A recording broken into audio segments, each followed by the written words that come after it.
let's talk about this, the challenging.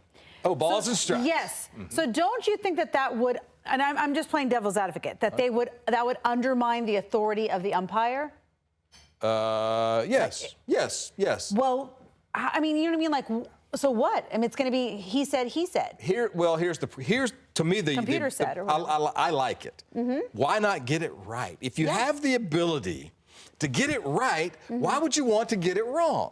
So here's my problem with that. They're going to know every single pitch of a ball game. 250 pitches are going to be thrown in a 9-inning ball game. And they're going to know every single time whether that's a ball or a strike. Without question, they will know. But only twice will each team get to challenge that unless they get it right, and then they get another one until they miss two. You get to miss 2 challenges.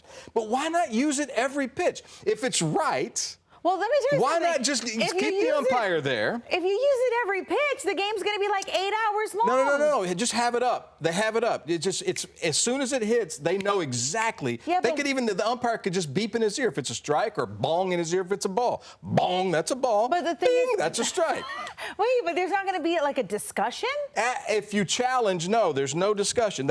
You saw it. It literally is a computer screen up on the big board. Oh, I thought and you can see the box, and if the ball is in the box, it's a strike. Okay. Why not use it every single darn pitch so you don't have any problems? Let's say you get to the bottom of the 9th and you've used your 2 challenges, like in the World Baseball Classic. I'm sure you remember talking about that, when the Dominican Republic had one that was clearly a ball. And the umpire called it a strike and the game ended. What if that happens in a World Series game when the technology exists to get it right, but you can't use it because of the stupid rules, the arbitrary rules they've come up with to make this process, they think, go faster? When in fact, if they just did it every pitch, it would be fast. Yeah, I just thought that there was going to be like, okay, let's look at it, let's discuss it, and then it was just going to add to the time of the game and just make the game longer. But if it's quicker... It's quick. It's literally 3 seconds. The guy, here's how they do it. They signal it. The batter taps his helmet, or the pitcher.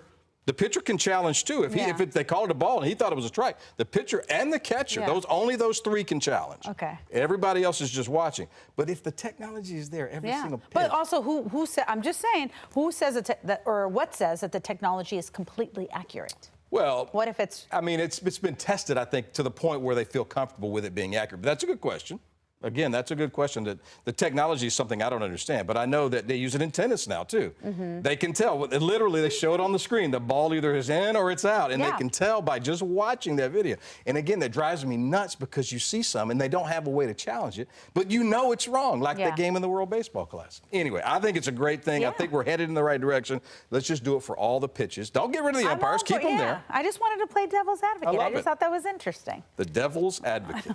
They should make a movie and call it that. Yeah, didn't they? They already have a movie that's... They do. Yeah, who's in it? It's like... Keanu Reeves was in that. I knew he was in it. I was like the Matrix dude. Yeah. Okay.